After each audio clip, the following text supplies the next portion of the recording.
Olá, boa noite a todos. Antes de mais, é um prazer estar aqui convosco. Bem-vindos a este Uni-Webinar, esta série de webinars da Unilabs.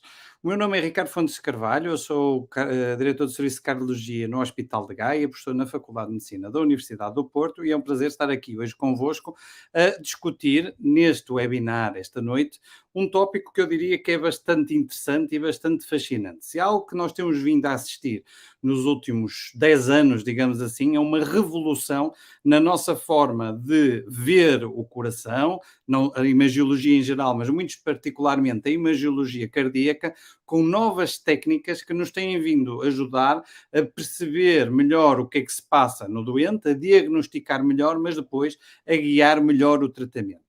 Então, esta noite, vamos discutir dicas práticas com casos clínicos, sempre de forma muito interativa, sobre prescrição e interpretação de dois exames que têm vindo a emergir em termos de utilização, que é o TAC cardíaco, já vamos ver as suas indicações, e a ressonância cardíaca. E, portanto, é um prazer estar aqui hoje e dar as boas-vindas também aqui aos meus co-palestrantes, digamos assim, aos meus colegas que vão estar aqui hoje.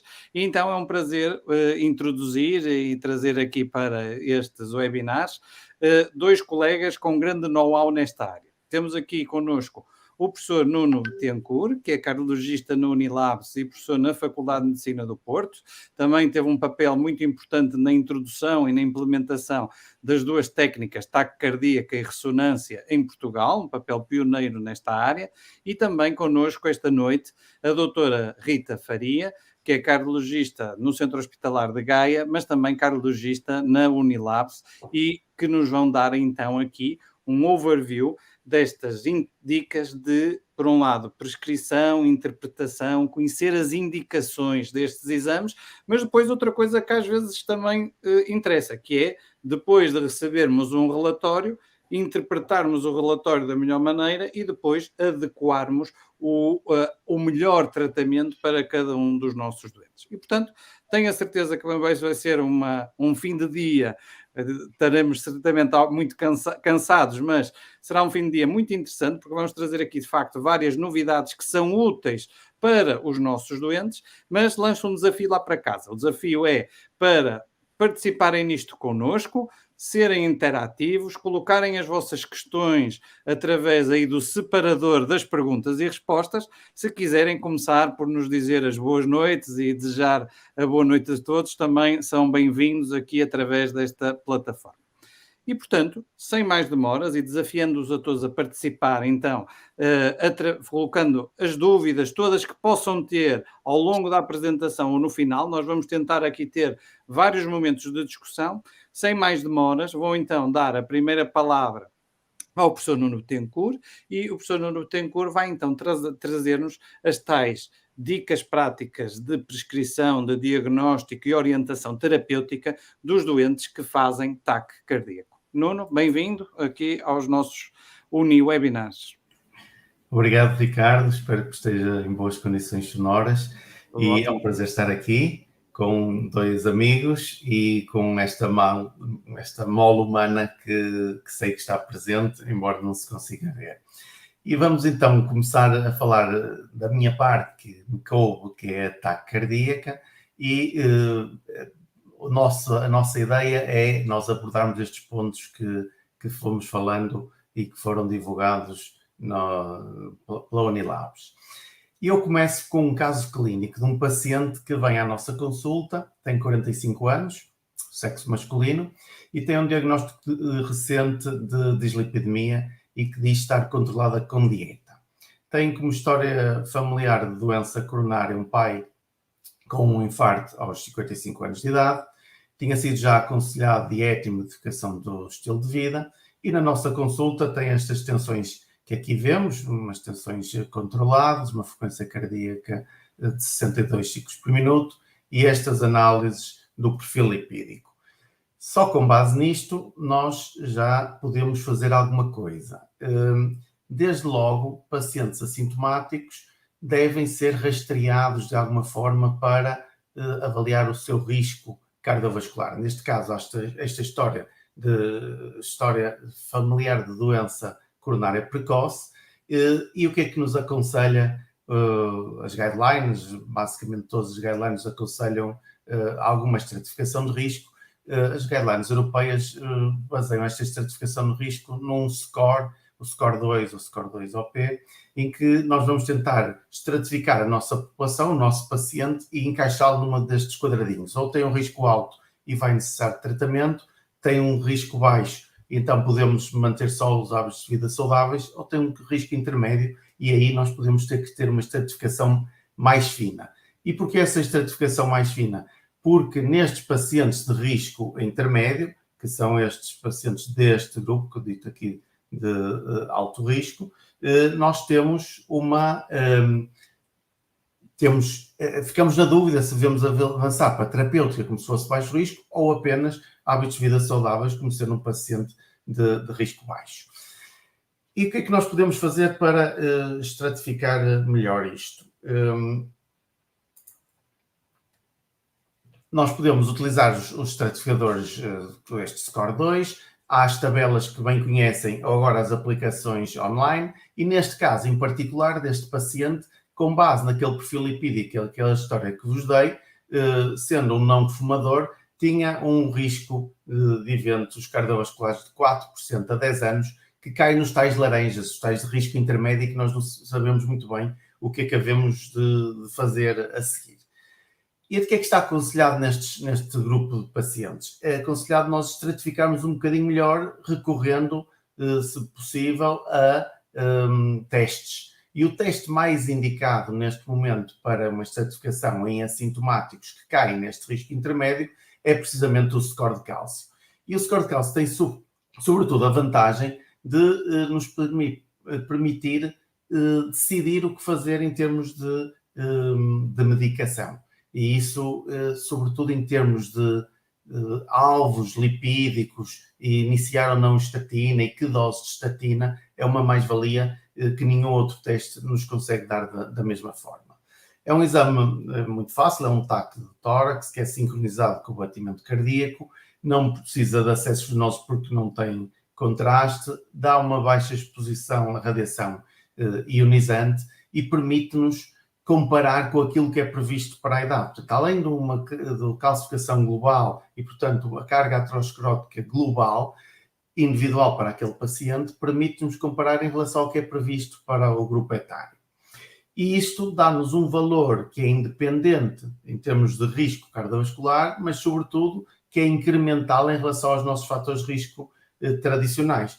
Nós sabemos que este cálcio que aqui nos aparece funciona como um integrador de risco da genética individual, dos fatores de risco clássicos ou de novos fatores de risco, alguns dos quais nós até nem conhecemos ainda, e que tudo isto nos vai transmitir no grau de calcificação das artérias coronárias. E nós sabemos logo à partida que pacientes sem cálcio nas coronárias têm um excelente prognóstico.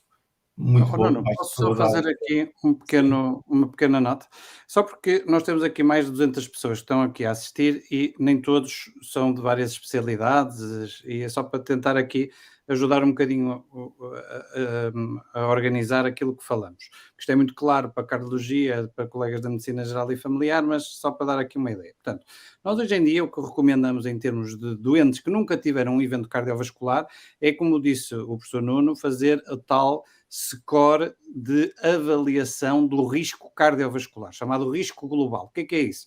É uma calculadora em que a gente insere os valores dos vários fatores de risco, por exemplo, isso era a idade, o sexo, o valor da pressão arterial, do colesterol, e se é fumador ou não, e com isto dá a tal probabilidade que o professor Nuno falou de ter um evento cardiovascular. E depois nós, no fundo, estas calculadoras podem ir à internet, diz lá Score 2 ou Score 2 OP, OP é nas pessoas mais idosas, mas Score 2, e depois isto no fundo vai nos dar categorias de doentes. Os doentes de baixo risco são os verdes, os doentes de risco intermédio, que o professor Nuno falou, que são os tais a laranjas, não é? Ou às vezes amarelos, e depois os doentes de alto risco, vermelho, ou então de muito alto risco, que são muito vermelho, digamos assim. E depois, portanto, se o doente é de vermelho ou muito vermelho, digamos assim, são sempre doentes que a gente vai precisar de uma intervenção agressiva na modificação dos fatores de risco.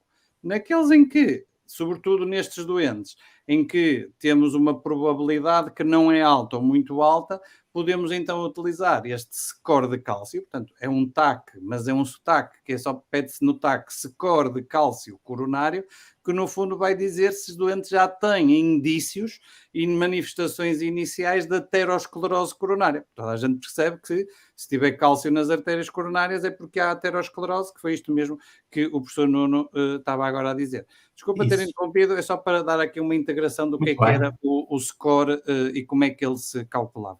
É mesmo isso, até porque é se calhar o passo essencial, é quando temos um paciente assintomático na nossa consulta, se calhar nós precisamos de alguma ferramenta que nos ajude, não é só olhar para o paciente, falar com ele e tirar-lhe a pinta, isto é um risco alto, um risco baixo. Estas ferramentas são muito úteis, porque muitas vezes nós nem temos bem a noção real, sem recorrermos a estas ferramentas online, para perceber o risco. Elas ajudam muito, sobretudo quando estratificam o risco alto, é para iniciar terapêutica agressiva de fatores de risco, provavelmente terapêutica farmacológica, ou um risco baixo, e não precisará dessa intervenção tão ativa. Os do grupo intermédio, que foi como calhou deste paciente neste caso clínico que apresentei, precisam de uma estratificação adicional, e é aqui nesta estratificação adicional que cabe o score de cálcio de que estamos a falar. E este quadro que eu apresento até no slide a seguir, resume basicamente esta informação. Nós, nos riscos altos ou muito altos, sabemos o que fazer, não é recomendado score de cálcio. Riscos muito baixos também não é recomendado score de cálcio, a não ser talvez naqueles fatores de risco não contemplados, nomeadamente no caso deste paciente, até só por aí poderia ter indicação por uma história familiar de doença coronária precoce. Nos outros, o score de cálcio é recomendado e vai nos ajudar a orientar a nossa terapêutica. Isto é um resumo que nós apresentamos e que aqui resumo de uma forma mais simples aquilo que nós acabamos por fazer com o resultado do ataque.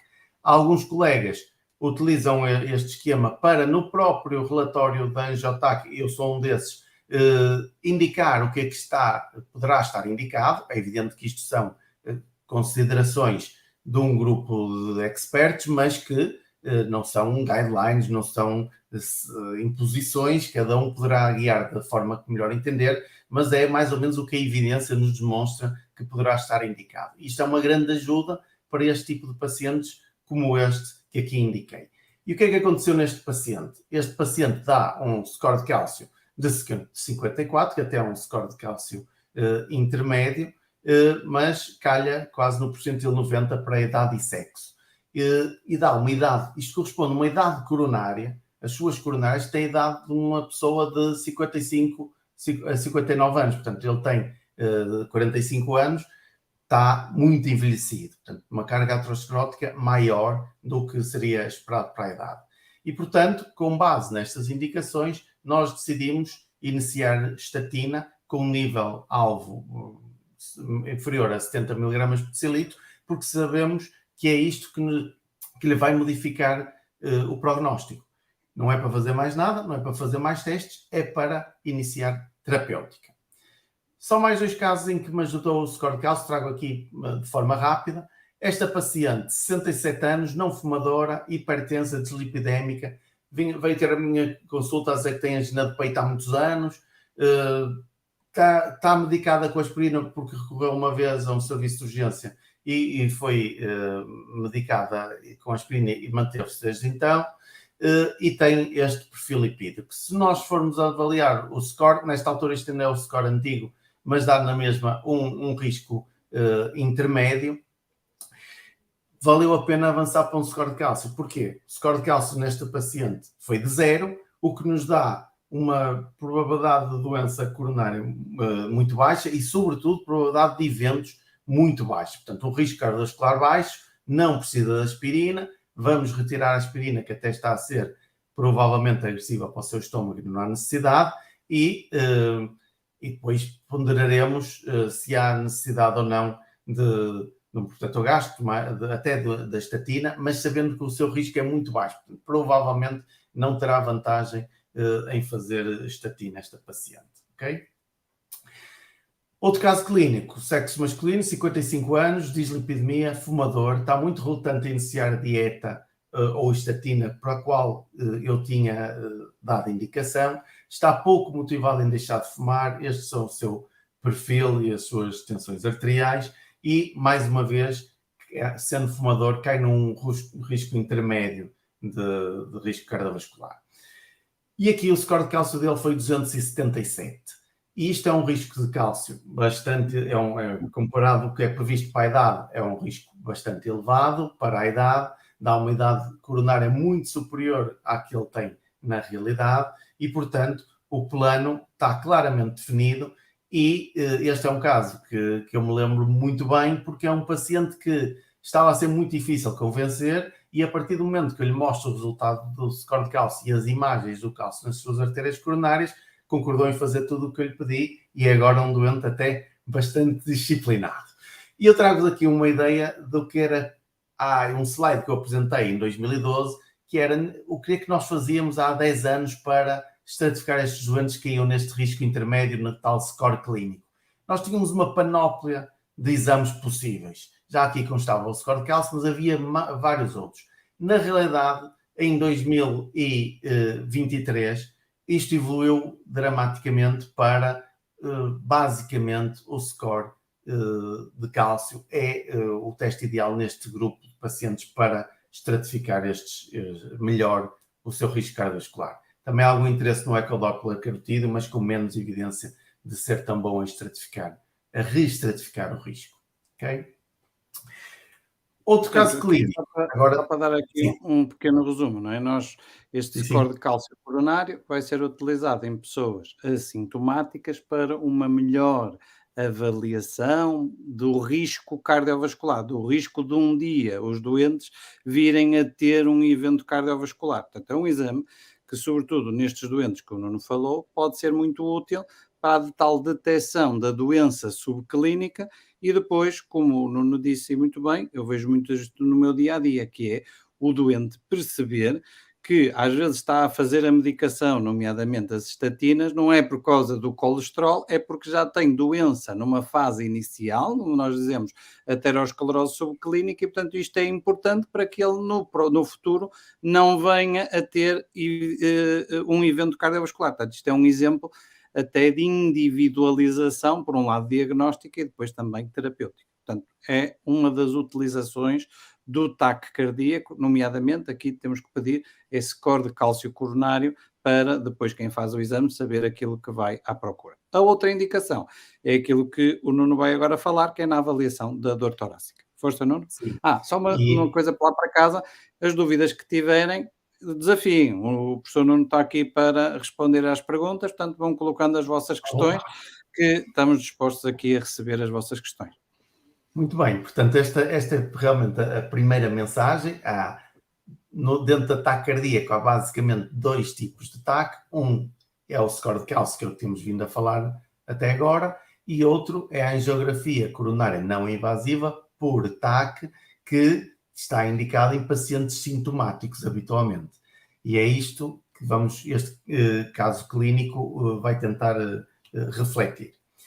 E neste caso nós temos um paciente de 52 anos, motorista, que é diretor desportivo num clube de futsal, que aparece na nossa consulta com clínica de há um mês de dor torácica a andar em plano, mas que é mais evidente em subidas, mas que também passa sem ter de abrandar o passo. É uma dor que nos deixa um bocadinho em dúvida.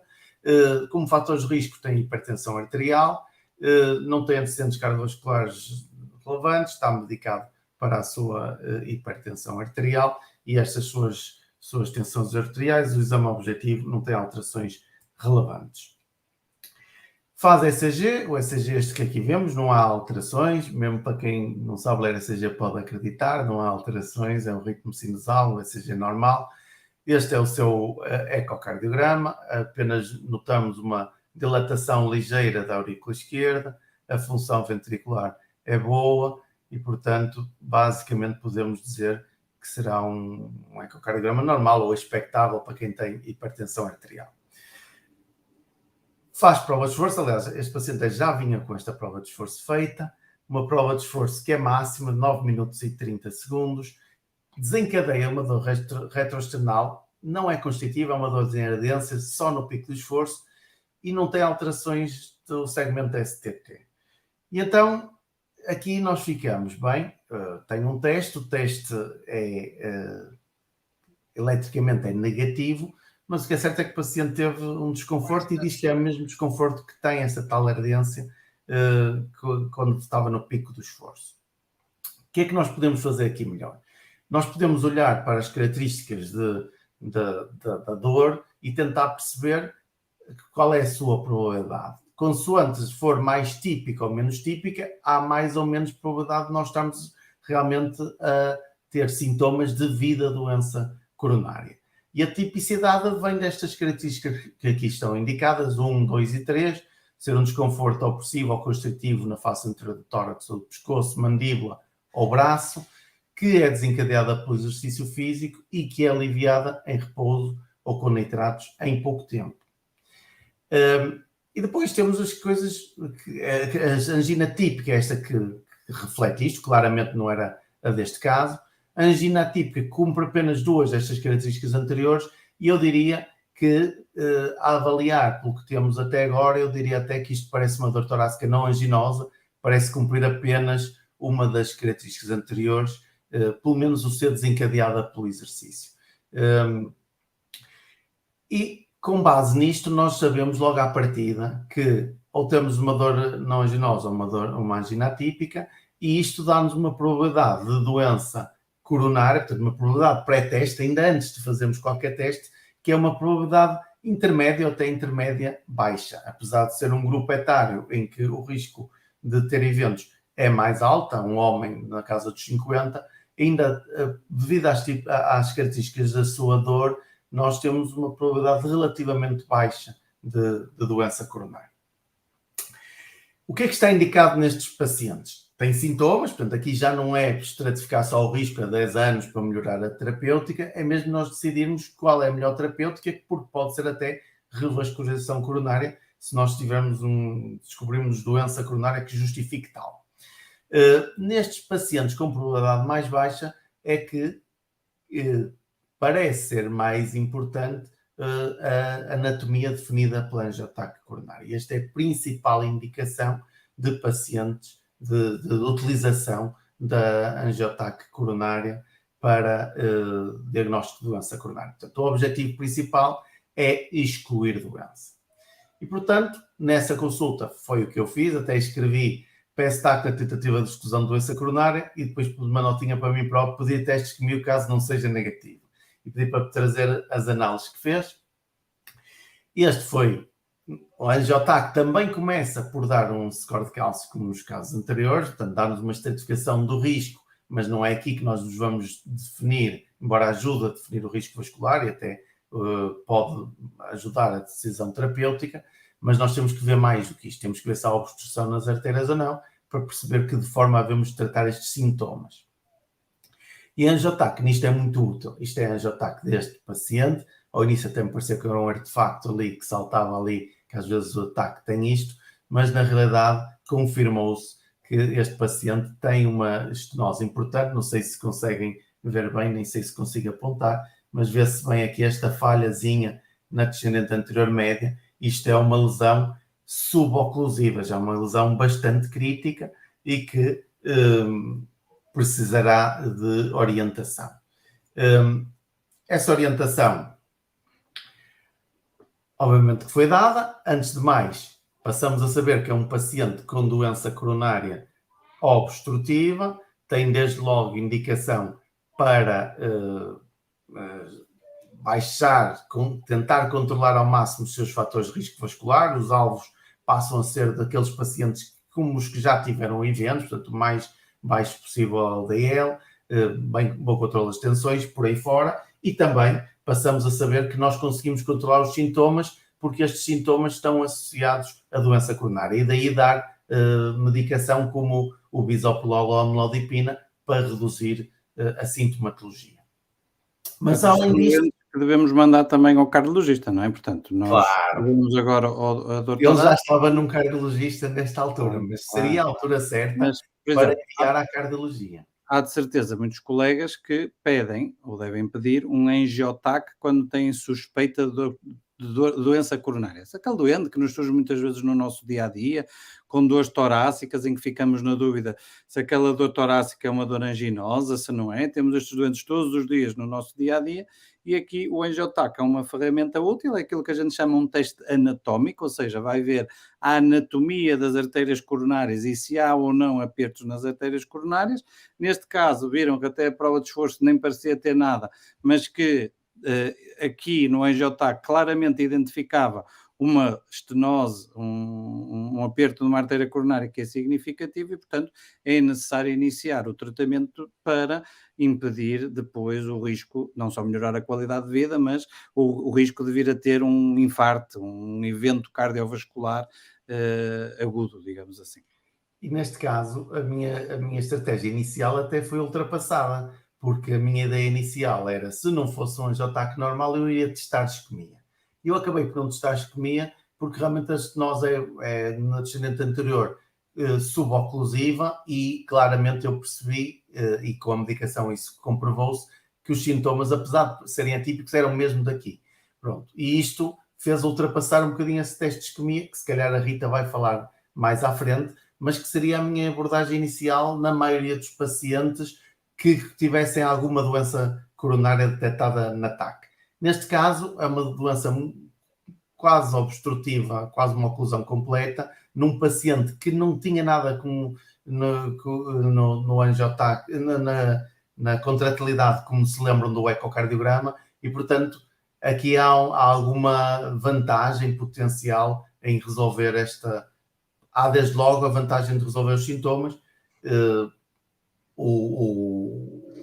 o prognóstico provavelmente é modificado mais pela medicação, mas poderá ter vantagem em ser revascularizado.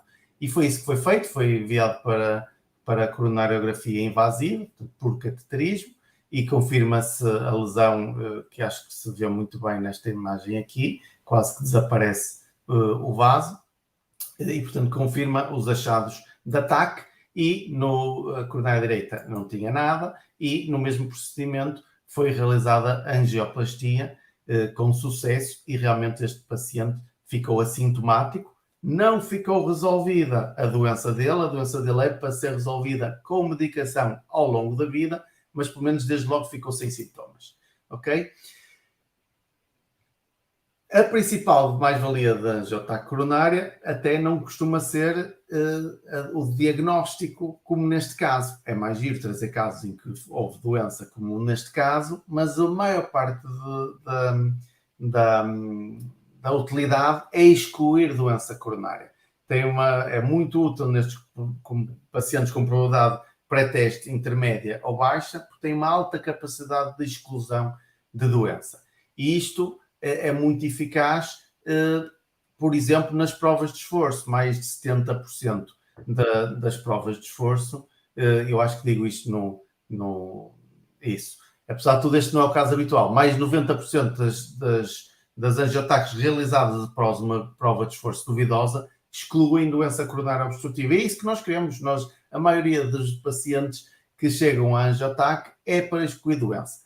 Podem confirmar, e funciona bem como uma confirmação anatómica, mas o nosso objetivo principal, porque são pacientes habitualmente com risco um bocadinho mais baixo, é dizermos, não, os sintomas não vêm da doença coronária. Mais-valias adicionais, além desta de excluir doença, quantificar o grau de estenose, e nós fazemos isso por patamares, não é bem como a angiografia invasiva, nós aqui é mais por patamares.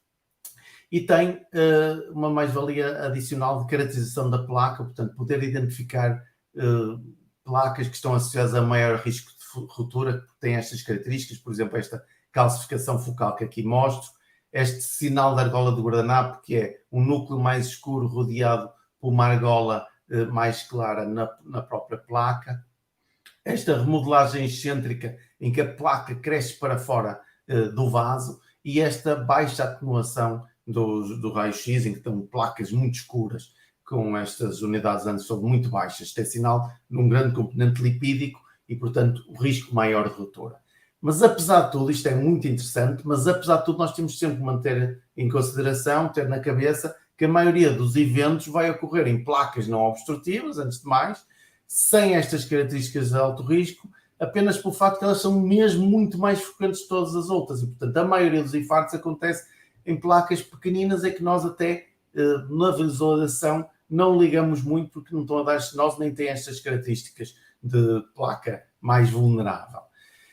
É por isso que é importante esta quantificação da carga aterosclerótica, que é complementar ao score de cálcio. Isto pode ser feito pela angiografia, permite adicionalmente ao score de cálcio identificar mais placas não calcificadas, mas no fundo tem o mesmo papel que o score de cálcio, é dar a ideia da carga aterosclerótica do nosso paciente, por isso é que justifica depois nós avançarmos para terapêutica mais intensiva ou não.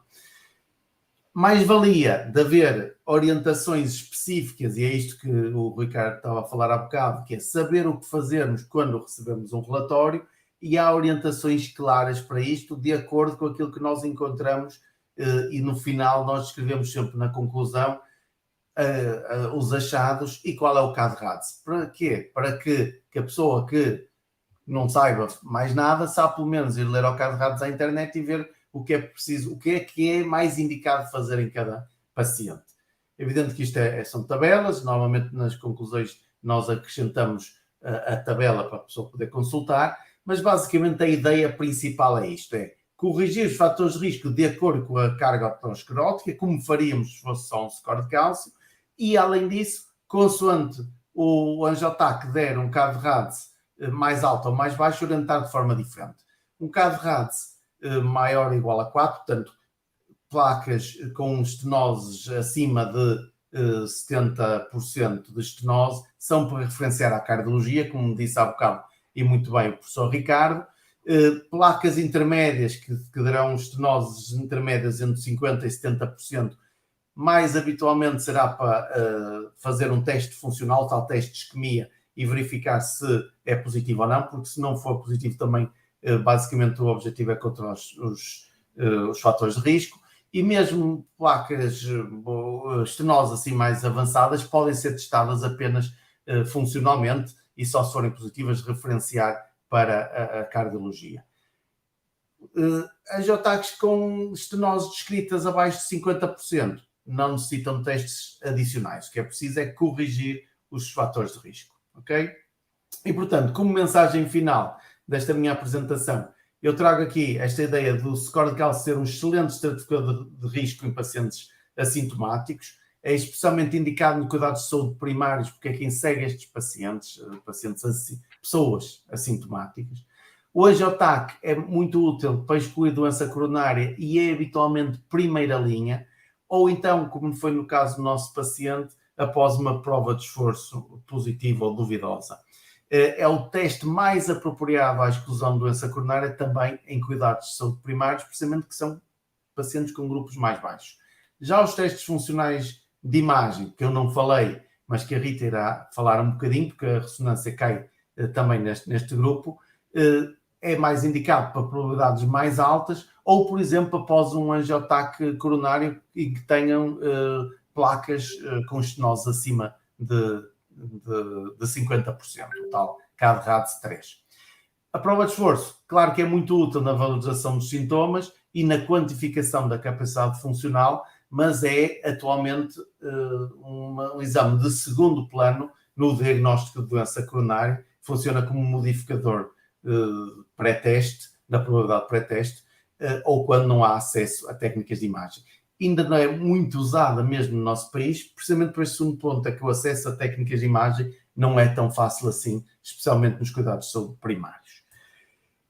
Só para terminar, em relação ao ataque, uma discussão, este é o meu último slide, erros frequentes que eu vejo na prática clínica. Nós não devemos nunca referenciar para cateterismo, isto é, obviamente, para os colegas, os poucos cardiologistas que nos estão a ver, isto é uma mensagem sobretudo para eles, mas também para quem recebe um relatório de score de cálcio e a seguir manda para mais exames.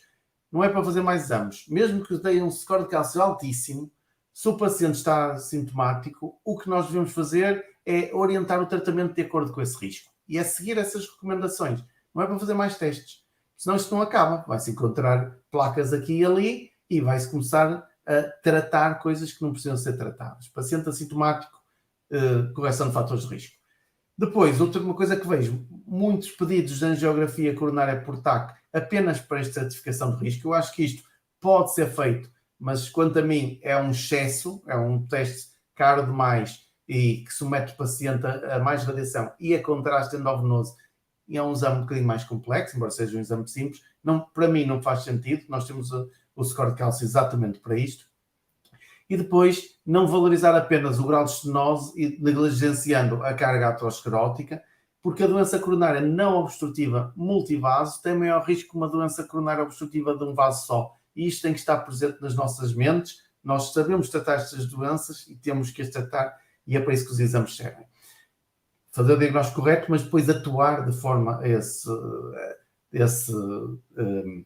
ao resultado desse exame. E é por isso que vai aqui este meu ponto final. Nós devemos tratar a doença cardiovascular e corrigir o risco, porque isso é que vai evitar eventos, e não tratar as estenoses ou não tratar os exames. Eu às vezes vejo um bocadinho a tendência de olhar muito para as placas que são de, sei lá, 50% fazem um teste de isquemia, não dá isquemia e fica-se por ali. Não, este paciente tem doença coronária, não obstrutiva é certo, até pode já nem ter sintomas, mas nós temos que corrigir o risco e tentar baixar a sério o colesterol, deixar de fumar, fazer mais exercício físico. Isso tem que ser a nossa prática diária e é o que custa fazer, muito mais do que pedir exames, mas que tem muito mais sucesso. Pronto, e era isto que tinha aqui para falar desta parte.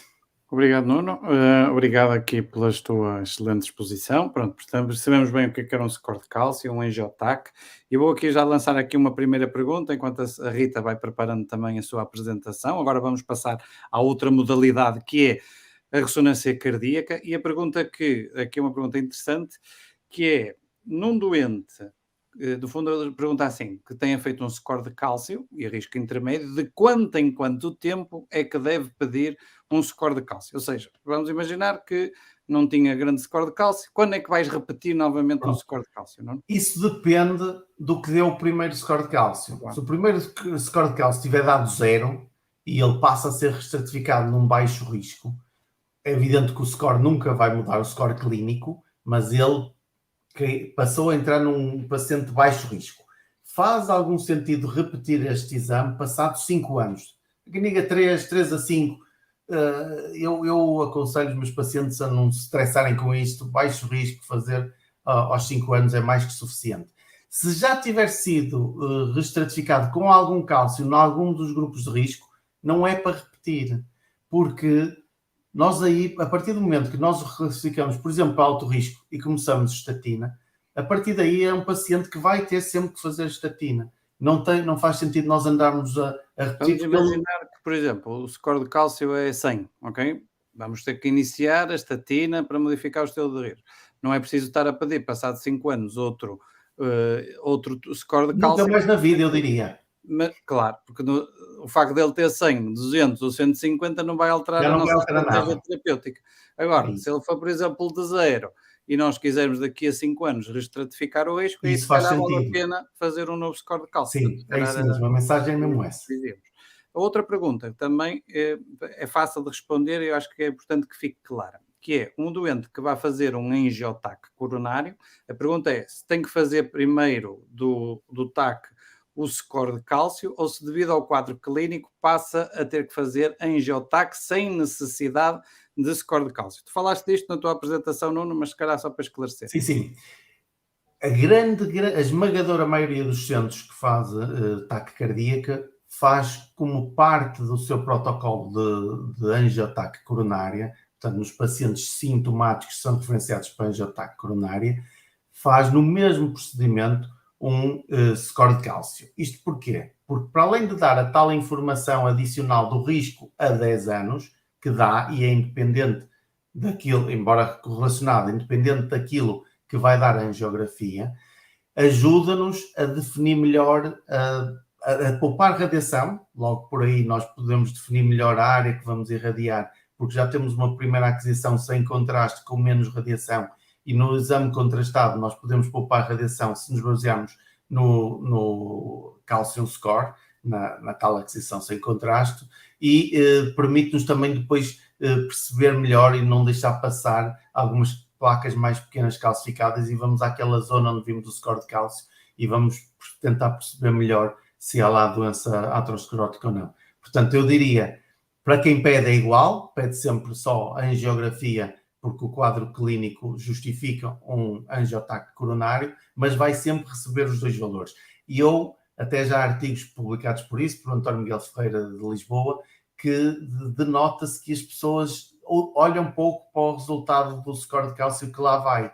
Ele é dado de forma gratuita, está ali pequenino lá numa parte do relatório, e as pessoas depois valorizam pouco, olham para as conclusões, veem que não há doença coronária obstrutiva, mas aquela informação do score de cálcio é que realmente vai modificar, sobretudo naqueles doentes que não têm doença coronária obstrutiva naquele momento. Se olharmos para aquele score de cálcio e pensarmos, muito bem, estes sintomas até podem não ser daqui, portanto vou tratá-lo como um assintomático, este score de cálcio vai refazer aquilo que eu tenho como estratégia para este paciente. E muitas vezes nós sentimos isso,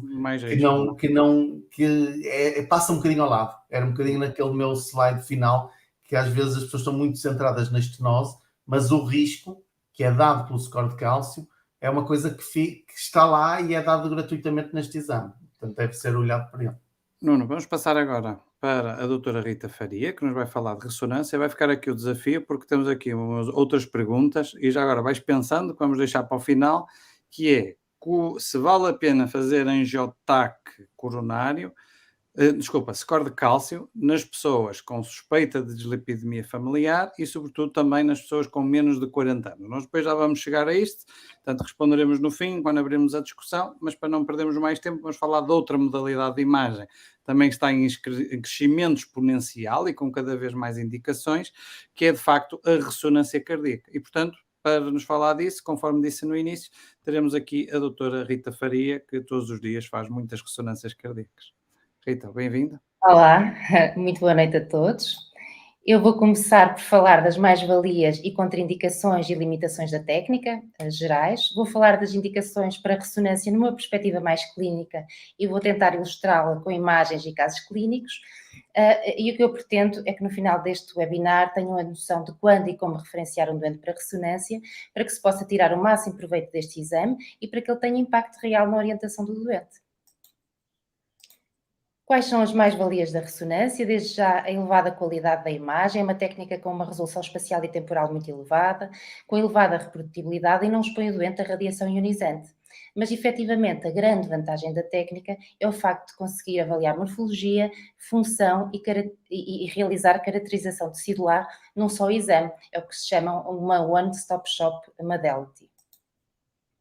Tem também limitações, desde já as contraindicações gerais para ressonância cardíaca, que nos excluem logo alguns doentes à partida, a necessidade de um ritmo de eletrocardiograma regular para conseguirmos imagens com boa qualidade, é uma técnica menos acessível e mais dispendiosa que o ecocardiograma e é uma técnica complexa, portanto, sem o treino adequado, rapidamente vamos ter exames não diagnósticos.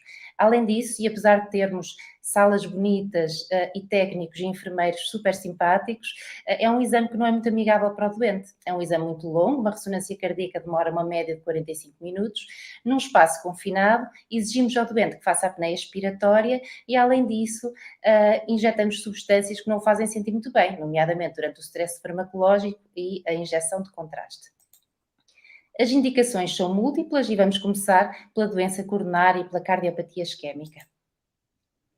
Porque é que devemos pedir ressonância na doença coronária crónica suspeita ou confirmada, naqueles doentes com perfil de risco mais elevado? Desde já, porque é o gold standard na avaliação de volumes e função ventricular esquerda e direita. Permite-nos detectar isquemia, quer através de stress vasodilatador, quer através de sobrecarga com dopamina à semelhança do eco. Permite-nos ainda avaliar e quantificar a presença de cicatriz e viabilidade miocárdica e, além disso, se for necessário, ainda nos permite avaliar a anatomia coronária através da coronariografia por ressonância. Na detecção de isquemia, tem um desempenho de diagnóstico superior comparativamente com o eco de sobrecarga com dopamina. Para já, porque não tem limitação de janela acústica, tem uma melhor relação sinal-ruído e tem claramente uma melhor acuidade diagnóstica. Também se compara favoravelmente à SPECT, pela melhor resolução temporal e espacial, pela ausência de artefactos de atenuação pelas estruturas adjacentes, nomeadamente a atenuação mamária e a atenuação hepática, não é limitada pela redução balanceada de fluxo e, portanto, não nos vão escapar doenças de tronco e 3 vasos e não expõe o doente à radiação ionizante. E se acham que a resolução, de facto, não é muito relevante, podem ver a diferença de resolução de uma SPECT para um estudo de perfusão numa ressonância 3 Tesla e é efetivamente abismal. Podemos detectar isquemia de duas formas. A forma mais utilizada é através da ressonância de perfusão sob sobrecarga vasodilatadora e utilizamos geralmente a adenosina ou regadenoson. É uma técnica que utiliza uma técnica de primeira passagem de contraste no miocárdio, utilizamos sequências ultra rápidas. Esperamos que o contraste chegue ao ventrículo direito, damos a instrução da apneia do doente e depois obtemos estas imagens bonitas. De seguida, comparamos a perfusão miocárdica regional após a administração de stress vasodilatador com as imagens em repouso e, sobretudo, com o realce tardio, e é isso que nos vai permitir avaliar se o doente tem isquemia ou cicatriz ou se, eventualmente, estamos perante um artefacto. É uma técnica com uma elevada resolução espacial, como já vimos, uma elevada sensibilidade diagnóstica, mas também tem contraindicações, nomeadamente a presença de bloqueios mais avançados e a presença de broncoconstrição ativa, portanto, um doente asmático, por exemplo, com uma descompensação recente. O outro método é em todo similar no protocolo à ecocardiografia de sobrecarga com dopamina. No fundo, pretendemos avaliar a contractilidade segmentar para doses crescentes de sobrecarga. Neste caso, podemos ver que a parede lateral começa a contrair menos bem para doses mais elevadas de dopamina e este doente tinha efetivamente doença obstrutiva da CX. Esta técnica foi um bocadinho relegada para segundo plano e utilizamos só em situações particulares, dada a simplicidade do protocolo da ressonância de perfusão com stress vasodilatador e a mais elevada sensibilidade da técnica anterior. Só para dar aqui uma chega, o médico prescritor não é ele que tem que saber se vai ser com dopamina com um teste vasodilatador, ok? O médico prescritor só tem que pedir que quer uma ressonância com avaliação de isquemia e, portanto, depois quem executa o exame é que depois vai selecionar ao doente o que é que vai fazer, qual é o tipo de stress, digamos assim, que vai querer induzir ao coração para avaliar a tal isquemia. Força, Rita. Exatamente. A grande mais-valia da ressonância é também a capacidade para caracterizar, para fazer caracterização tecidular e, de facto, a ressonância tem a capacidade de detectar até pequenas cicatrizes de infarto. Como é que nós fazemos isto? Através da técnica de realce tardio. No fundo, utilizamos sequências que nos permitem anular o sinal do miocárdio normal e utilizamos um contraste extracelular que não penetra na membrana celular íntegra e saudável e, portanto, que se vai fixar nas zonas em que há necrose e fibrose do miocárdio. Para além, nós hoje sabemos que não é tanto a espessura da parede, mas a transmuralidade do infarto que vai ditar a recuperação de determinado território isquémico após a vascularização miocárdica. Sabemos que quando temos cicatriz transmural, aquele segmento não vai recuperar após vascularização e nos segmentos sem cicatriz a probabilidade de recuperar ronda os 80%. Além desta técnica, podemos ainda efetuar coronariografia por ressonância, que perde muito em relação ao TAC, para já porque tem uma resolução espacial inferior, é muito trabalhosa, os tempos de aquisição são muito longos e, portanto, nós reservamos esta técnica, sobretudo nos doentes jovens, para diagnósticos de aneurismas coronários, por exemplo, na doença de Kawasaki, e para detecção de origens anómalas das artérias coronárias.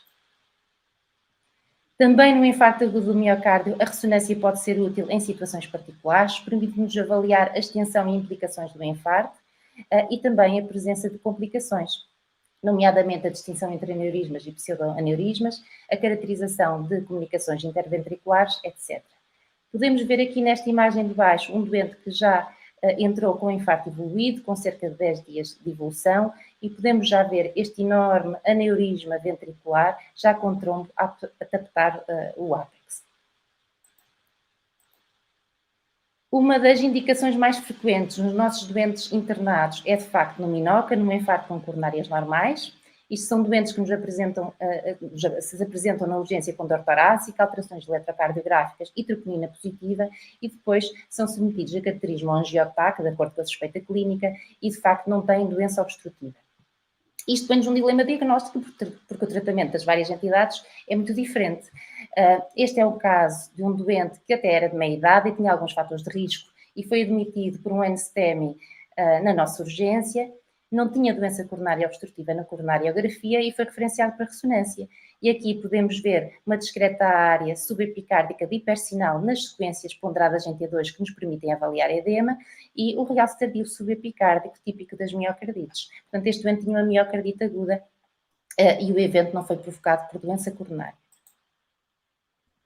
Além disso, a ressonância é muito importante nas miocardiopatias. Este é um dos slides mais importantes da apresentação.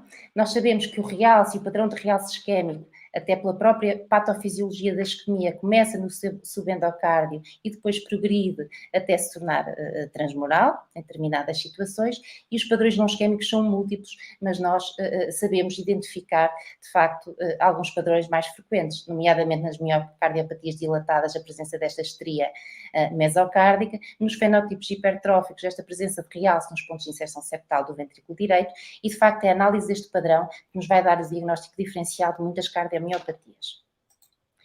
Para exemplificar isto, trago um exemplo da ressonância no fenótipo hipertrófico, é um doente da minha consulta, um senhor de 65 anos, praticante de desporto amador, que não tinha fatores de risco cardiovascular, já era uma pessoa muito saudável, não tinha história familiar relevante e foi referenciado à consulta por um episódio de síncope com esforço. Até já trazia prova de esforço do exterior que não tinha critérios para isquemia e tinha um Holter normal. O que estranhei logo foi a presença de critérios de voltagem para hipertrofia no ECG num doente não hipertenso e o eco revelou uma hipertrofia ligeira do septo basal. Eu pedi ressonância a este doente. E podemos avaliar já nas imagens Chine, que estão no painel de cima, a presença de uma hipertrofia assimétrica, que é de predomínio anterior e antroseptal, e depois o realce tardio vai revelar um padrão intramural confluente nas zonas de maior hipertrofia, e este senhor, efetivamente, tem uma cardiomiopatia hipertrófica. E Portanto, o realce... Só uma nota, uma indicação para a ressonância cardíaca é quando a gente tem uma hipertrofia no eco que não é explicada e, portanto, ajuda a detectar qual é a causa, a etiologia da hipertrofia do doente. Portanto, aqui no caso acabou por ser uma cardiomiopatia hipertrófica. Muito bem. Além disso, a ressonância não nos permite só fazer o diagnóstico, mas também ajuda na estratificação prognóstica. Nós sabemos que a presença de realce tardio numa extensão superior a 15%, que nós quantificamos na ressonância, está associada a um risco 2 vezes superior de morte súbita comparativamente com doentes sem realce. E apesar disto ainda não estar incluído nas calculadoras de risco atuais, europeias, já é aceito pelas nossas equipas de ritmologia como uma variável adjuvante para a colocação de CDI. Este é outro exemplo de um fenótipo hipertrófico, num doente em que a hipertrofia inicialmente até tinha sido desvalorizada, é um senhor de 78 anos com uma história de hipertensão, mas que dá entrada na nossa urgência por uma insuficiência cardíaca inaugural. O eco mostrou uma hipertrofia ventricular esquerda grave, com um padrão de strain muito típico, e o doente foi referenciado para ressonância. E podemos ver, de facto, uma hipertrofia que é mais concêntrica, não é simétrica como no caso anterior, já com alguma disfunção biventricular e com presença de rampo pericárdico. Nas sequências, no TI-Scout, tivemos muita dificuldade em anular o miocárdio normal e depois no realce tardio foi evidente este realce extenso de predomínio subepicárdico, mas também com algumas zonas transmurais e que depois foi confirmado também nas sequências mais avançadas mapping miocárdico, um T1 nativo aumentado e um grande aumento do volume extracelular. E este doente foi diagnosticado com uma amiloidose cardíaca. Mais tarde fez uma cintigrafia com DPD, confirmou-se uma amiloidose ATTR, o doente fez estudo genético, confirmou uma PAF e já iniciou tratamento com tafamidis. Também aqui a ressonância tem impacto prognóstico, é muito diferente diagnosticarmos estes doentes numa fase em que ainda não têm realce e têm só um volume extracelular, numa fase precoce da doença, porque diagnosticarmos estes doentes numa fase já avançada, em que já temos realce transmural e um grande aumento do volume extracelular. Também na Apatia dilatada, e quando falo em miocardiopatia dilatada, falo em doença não isquémica, em doença intrínseca do músculo cardíaco, que conduz à dilatação e disfunção ventricular. A ressonância não só estabelece o diagnóstico e começa logo por fazer o diagnóstico diferencial com a cardiopatia isquémica em fase dilatada, como pode-nos dar algumas pistas acerca de etiologias específicas. Além disso, mais uma vez, a ressonância tem a capacidade de dar alguma informação prognóstica, por exemplo, a presença deste realce tardio intramural a nível do septo está associado a mau prognóstico, juntamente com a fração de ejeção, e mesmo com as técnicas mais recentes de mapping miocárdico, aumentos de T1 nativo e de volume extracelular sugestivos da presença de fibrose intersticial também estão associados a pior prognóstico nestes estudantes. Portanto, só para dar aqui também uma chega, outra indicação que utilizamos muitas vezes para a ressonância cardíaca é quando a gente tem um doente com insuficiência cardíaca com uma fração de ejeção reduzida, que não sabemos a causa, a etiologia dessa insuficiência cardíaca, pode ser útil pedir uma ressonância cardíaca, porque temos a informação, por um lado, morfológica, ver se as câmaras estão dilatadas ou não, se tem hipertrofia ou não. Depois, ver a função ventricular esquerda, no fundo, para ver se bate certo com os dados que vêm do ecocardiograma, e utilizando estas técnicas que avaliam o realce tardio, ou seja, o padrão de fibrose, tentar descobrir qual é a etiologia à causa da insuficiência cardíaca com fração de ejeção reduzida. Às vezes, o que é que a gente detecta? Um infarto no passado, quando tem um realce tardio de mais de padrão subendocárdico, mas isso a conclusão geralmente diz. Por exemplo, às vezes detectamos doentes que tiveram uma miocardite, alguns no passado, e portanto é útil para em termos de orientação, e depois, nestes casos mais particulares também, de detectar às vezes doenças genéticas que a gente às vezes não parece ao início. Portanto, outra indicação, no fundo, para voltar àquilo que estava a dizer há pouco, que é útil a ressonância cardíaca é na avaliação do doente que tem uma insuficiência cardíaca com fração de ejeção reduzida, para uma melhor caracterização fenotípica, mas também para perceber a causa dessa insuficiência cardíaca com fração de ejeção reduzida. Desculpa, Rita, continua. Muito bem. Uma das grandes indicações da ressonância é também na suspeita de miocardiopatia arritmogénica, que é uma doença genética do músculo cardíaco e que é uma causa de morte súbita, particularmente numa população jovem, portanto tem particular interesse.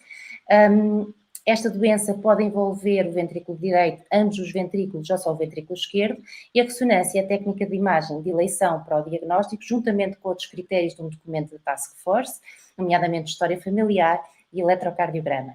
Este é um caso típico, em que há uma dilatação muito marcada do ventrículo direito, a presença de disfunção ventricular direita e a presença de áreas de hipocontractilidade, da cinésia e mesmo de cinésia parietal. Só uma palavra para a cardiomiopatia siderótica. Nós sabemos que a deposição de ferro no miocárdio conduz à dilatação progressiva do ventrículo esquerdo e à disfunção sistólica. Isto pode acontecer quer nas doenças metabólicas, como a hemocromatose, o metabolismo do ferro, quer nas anemias graves com necessidade de transfusões recorrentes. Destes casos, a beta-talassemia major foi exemplar. O prognóstico destes doentes era ditado pelo envolvimento cardíaco, 70% dos doentes morriam por insuficiência cardíaca, e é uma técnica de ressonância que nos permite quantificar o ferro miocárdico, o T2 star ou T2 asterisco, que permitiu guiar a terapêutica clânica nestes doentes e reduzir a mortalidade em cerca de 70%. Portanto, é uma das indicações em que a ressonância teve maior impacto prognóstico. É também o principal exame não invasivo no doente com suspeita de miocardite, faz o diagnóstico diferencial, é útil para a avaliação prognóstica e no follow-up destes doentes. A ressonância permite-nos avaliar mais uma vez a função, a presença de edema miocárdico e o padrão de realce tardio.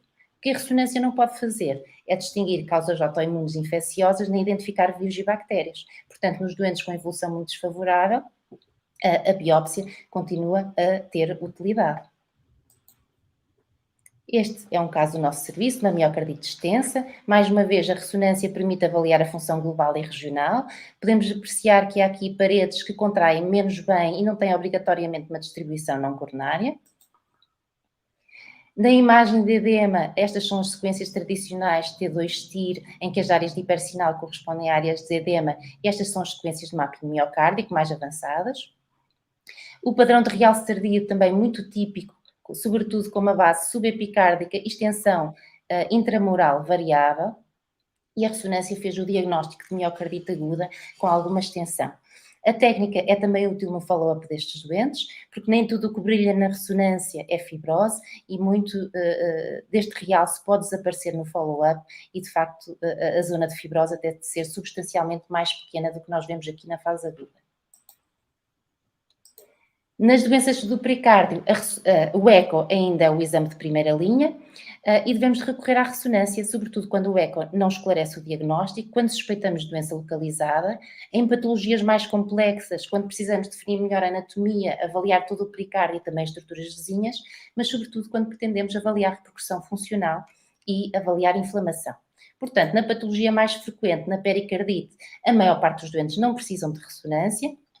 Deve ser pedida a ressonância na fase aguda, quando o eco não é esclarecedor e o curso clínico é complicado, um doente que tem uma febre persistente e que não responde à terapêutica, o doente que se apresenta com múltiplos episódios de pericardite ou quando há suspeita de constrição pericárdica.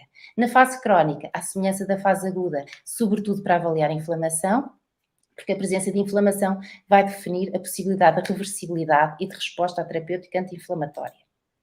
Este é um caso também do nosso serviço, um doente de 28 anos, com síndrome constitucional, com cerca de 3 meses de evolução, foi à urgência e tinha este derrame pleural extenso, foi chamada à cardiologia que lhe fez um eco e revelou este derrame com este aspecto loculado e estranho, e o doente acabou por fazer um TAC, que também não foi completamente esclarecedor. Foi referenciado para ressonância e aqui podemos ver estas imagens em que verificamos um espessamento muito marcado do pericárdio, a presença de um derrame que não tem aquele hipersinal habitual e, portanto, tem algum conteúdo proteináceo. Esta espessura marcadíssima do pericárdio, que não é habitual, o pericárdio é fino em ressonância, e achados adicionais como este conglomerado adenopático. Esta é uma sequência que fazemos para avaliar a constrição, uma sequência SINA real-time, e vemos um aplanamento do septo interventricular, este D que se forma aqui, não é? Este sinal do D, este aplanamento do septo, que sugere fisiologia constritiva. O realce tardio revelou inflamação pericárdica extensa, como veem o pericárdio aparece todo a branco, e este doente acabou por ter uma pericardite difusiva constritiva de etiologia infecciosa, este doente tinha uma tuberculose. Outras indicações muito importantes. Estamos a acabar o nosso tempo. Outras indicações importantes, e que vou passar mais rapidamente, são a doença valvular, na avaliação de massas e na cardiopatia congénita. Na doença valvular, o ecocardiograma é sempre o exame de primeira linha.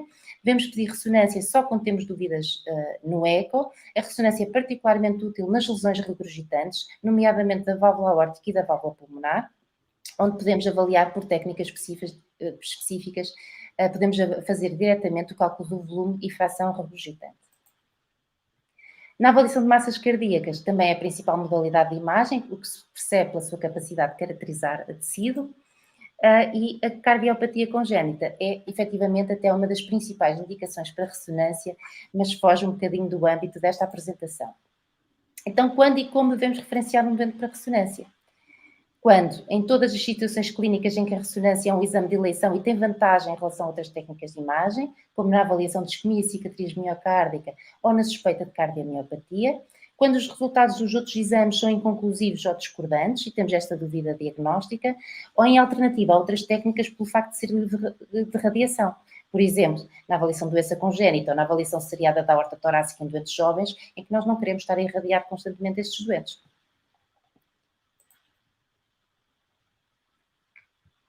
Como? Devemos, primeiro que tudo, considerar fatores como a segurança do doente e a presença de contraindicações, e se tiverem dúvidas, a equipa responsável estará sempre disponível para esclarecer.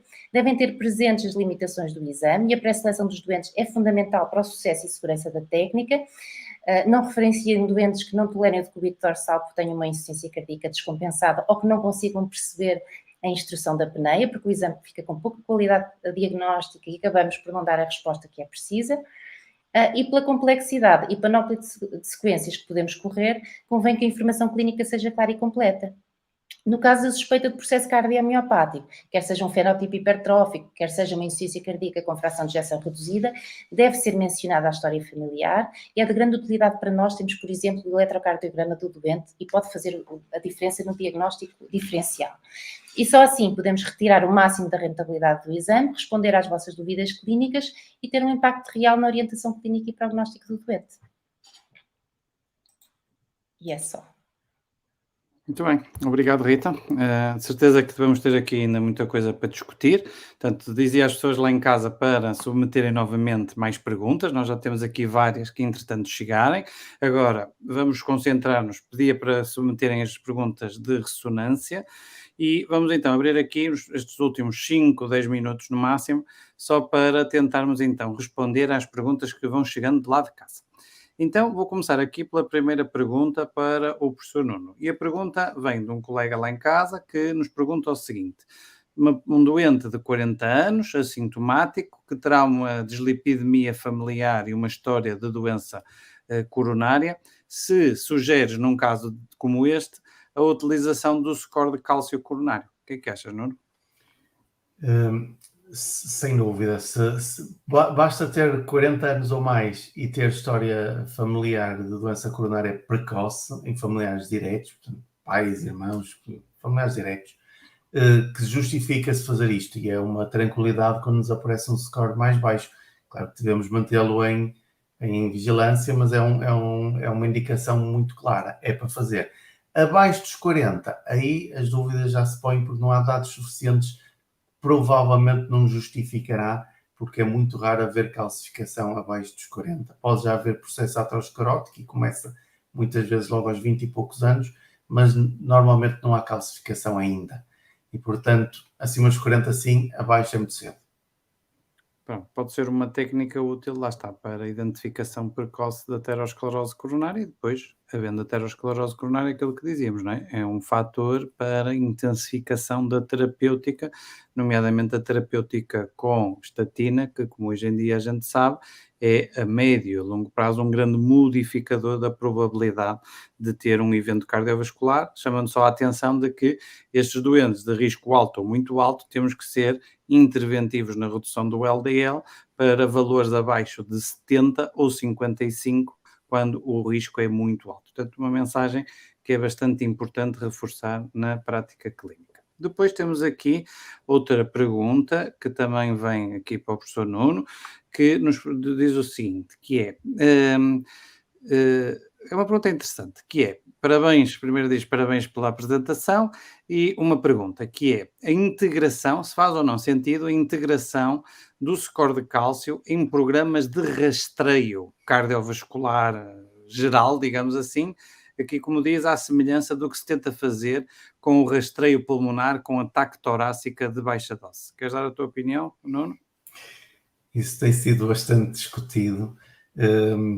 É difícil dar uma resposta concreta a isso porque não temos ideia real do custo-benefício disso, porque apesar de tudo, apesar de ser um exame com radiação muito baixa, aplicado a uma população muito grande, poderá não ser benéfico.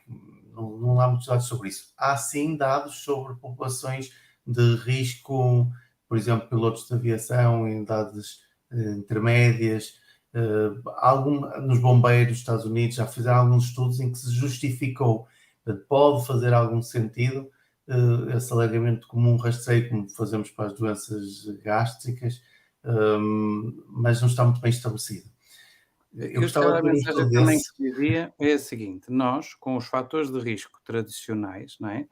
Se identificarmos um doente de alto ou muito alto risco, por exemplo, todo diabético, não é? É sempre um doente de risco alto ou muito alto. São poucos os que estão em risco moderado. Portanto, aí, quando a gente tem um risco alto ou muito alto, a decisão terapêutica é a instituição da terapêutica, nomeadamente das estatinas, em alguns casos aspirina, para modificação do risco. Portanto, se o risco à partida já é alto ou muito alto, o score de cálcio não vai influenciar a nossa decisão. Se calhar naqueles doentes em que não são alto ou muito alto, aí sim, são muito, se calhar até a maioria da população. Eu entendi esta pergunta como sendo dirigida a esses mesmos. Exatamente. Aquele grupo intermédio do score, se valeria a pena. Teoricamente vale, nós devemos aplicar isto a toda a gente, porque se tem um risco intermédio pelo score clínico, o paciente fica muito mais bem servido se nós estratificarmos melhor o risco e conseguimos definir se ele afinal é no risco mais baixo ou no risco mais alto. Portanto, faz sentido.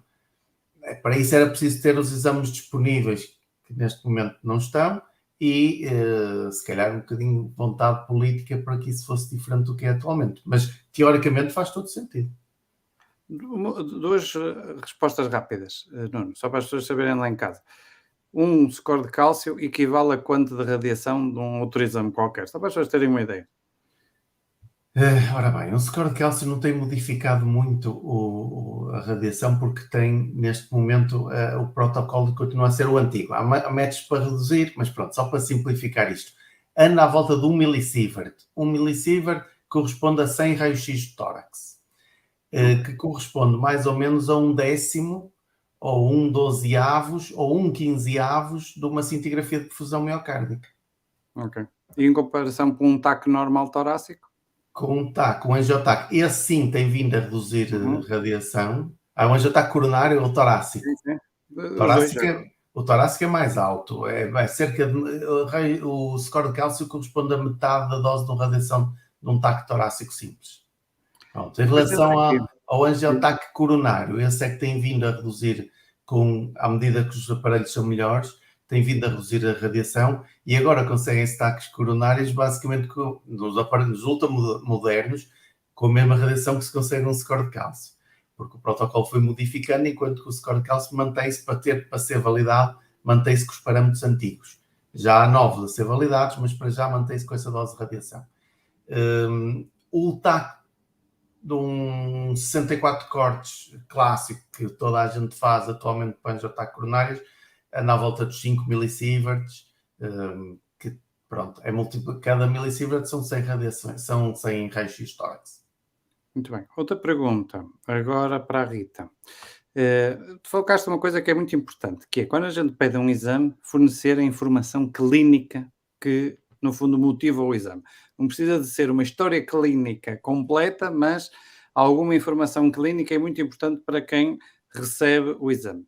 Quando se pede uma ressonância cardíaca, quais são os aspectos fundamentais que a gente deve ter nesta história, nesta breve informação clínica, e que até... Depois vou deixar uma segunda pergunta para o Nuno, mas quais são os aspectos que é obrigatório colocar nesta breve informação clínica?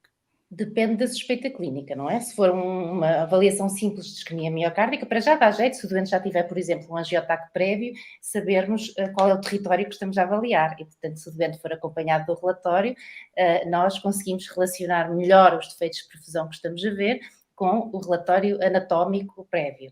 No caso das cardiomiopatias, é muito importante incluir sempre a história familiar e o eletrocardiograma.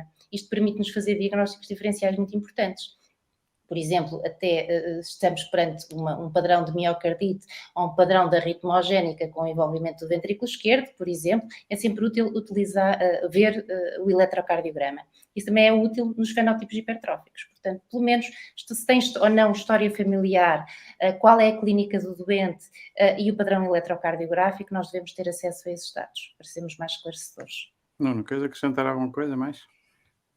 Eu estava-me aqui a rir porque muitas vezes nós começamos a fazer uma ressonância magnética cardíaca, que é um mundo, como viram, dá para fazer 1001 coisas, nós podemos estar com um paciente 3 horas na máquina sempre a fazer sequências novas, e a informação é nenhuma, é disso, ressonância magnética cardíaca. Isto é do pior que se pode fazer, e pronto, é sempre um bom apelo, nós dizemos a informação clínica mínima para nós sabermos o que é preciso fazer ao nosso paciente. E isto vem a propósito de uma coisa que eu há bocado estavam a falar em relação aos fármacos estressores, por exemplo. Por vezes a indicação tem que vir na informação, porque há coisas que nós não sabemos e temos que preparar o que vamos fazer ao nosso paciente. Por exemplo, nós raramente, como disse muito bem a Rita, usamos dobutamina hoje em dia, porque usamos quase sempre adenosina ou regadnosona, porque fazemos estudos de perfusão.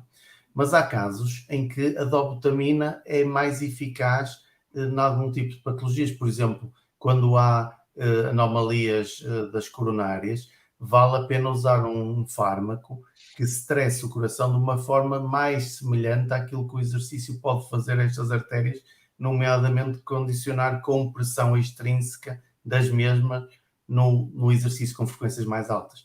E isso não vem na informação clínica, entra numa lista normal, o paciente vai levar com adenosina ou regadnosona vai ser sempre um exame normal, porque não é um fármaco suficientemente estressor para desencadear compressão das coronárias. Portanto, mensagem importante, dar a informação clínica o mais completa. Outra coisa que é importante e que tu não focaste muito bem. O médico prescritor, ok? O que é que deve escrever num pedido conforme a sua indicação? Porque há vários códigos, as pessoas não têm que saber códigos, mas devem saber o que é que fazem no pedido. Queres dar aqui algumas das chegas, a Rita ou o Nuno, como é que devem fazer as pessoas quando fazem um pedido? Em relação eu vou falar só da TAC, depois a Rita fala da ressonância. Da TAC já falamos, mais não é? complexo. O TAC é fácil. O TAC é saber se querem fazer score de cálcio e, portanto, estratificação do risco cardiovascular, ou se querem fazer angiotaque coronário. Em princípio, é um paciente sintomático. Pronto, aí é fácil. Na ressonância, queremos saber se querem a avaliação morfológica e funcional e a avaliação do padrão de realce tardio, por exemplo, num processo cardiomiopático, ou se pretendem avaliar isquemia, e nomeadamente se precisam também de pedir ressonância sob stress vasodilatador, ressonância de perfusão. Isso é aqui que eu preciso dar aqui a minha chega, que é, em Portugal, as pessoas confundem perfusão com teste de isquemia.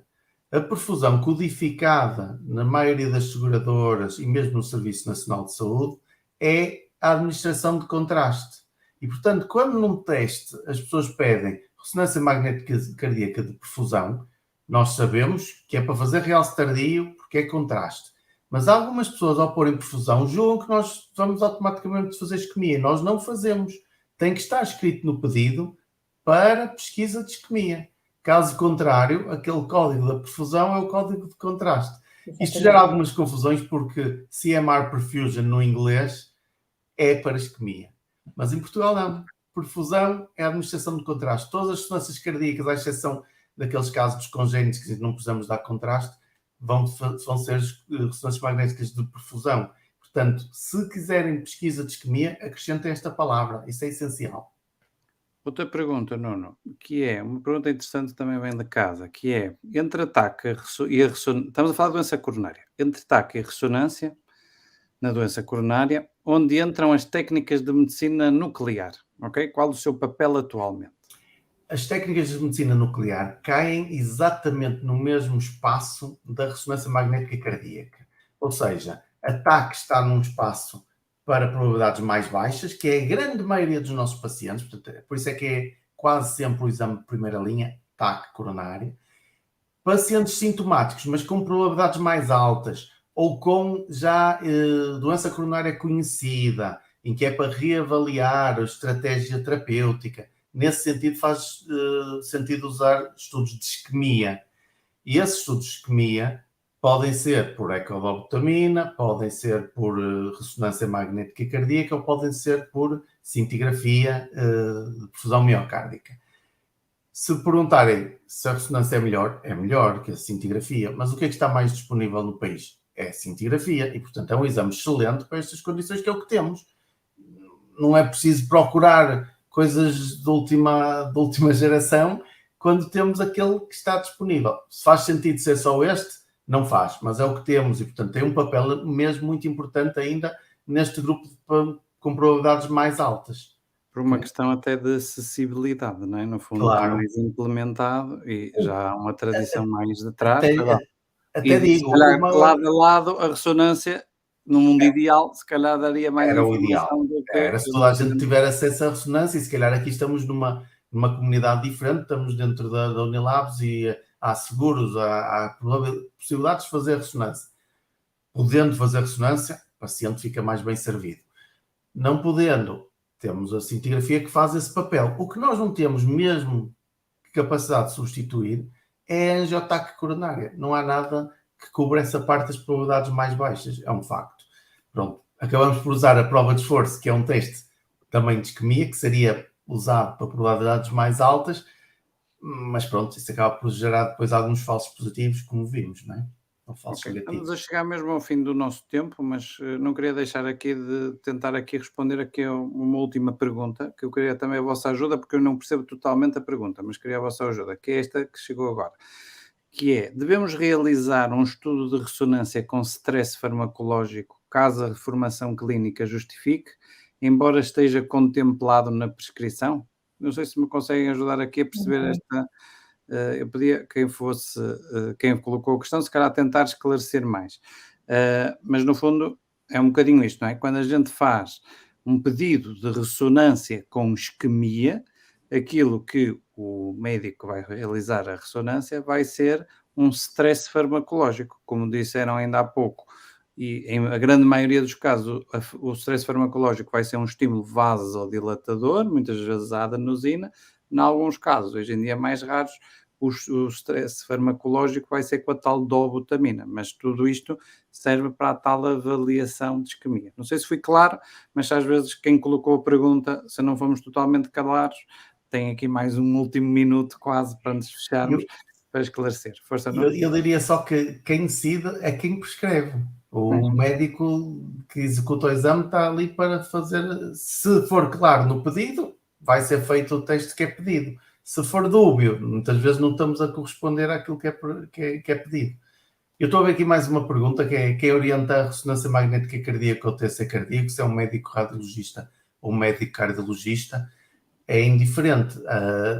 Depende dos centros. Há centros em que são cardiologistas, centros em que são radiologistas, há centros que são os dois. Pronto, é preciso ter formação. Claro. Muito bem. Pronto, então já estamos a chegar ao fim do nosso tempo. Aliás, já ultrapassamos o nosso tempo, mas pronto, como havia aqui muitas perguntas, acho que valia a pena ter respondido a todas estas perguntas que nos foram chegando. Pronto, e resta-me então terminar com 3 agradecimentos. Primeiro, agradecer ao Unilabs também por organizar esta sessão. Acho que é uma sessão útil, que ajudou a esclarecer muitas dúvidas sobre a prescrição e interpretação da ressonância cardíaca e do ataque cardíaco, portanto um contributo também para a formação de toda a gente. Agradecer ao professor Nuno e à doutora Rita pelo trabalho que tiveram na preparação e na disponibilidade para estar aqui hoje à noite a esclarecer todas estas dúvidas, portanto um agradecimento especial. E depois, sobretudo, um agradecimento também às pessoas lá em casa, à audiência, mais de 200 pessoas que estiveram aqui a assistir a esta excelente sessão e, portanto, no fundo também um estímulo para se continuar a fazer este tipo de sessões formativas e que melhorem quer o diagnóstico, quer o tratamento dos nossos doentes com patologia cardiovascular. E, portanto, sem mais demoras, iríamos então desejar a boa noite a todos, bom descanso e, no fundo, também continuação de esta tentativa de continuarmos a reduzir a prevalência, a incidência e a reduzir o impacto da doença cardiovascular, que ainda esta semana saiu, continua a ser a principal causa de morte em Portugal. Obrigado a todos e boa noite mais uma vez. Obrigado. Boa noite. Boa noite a todos. Bom descanso.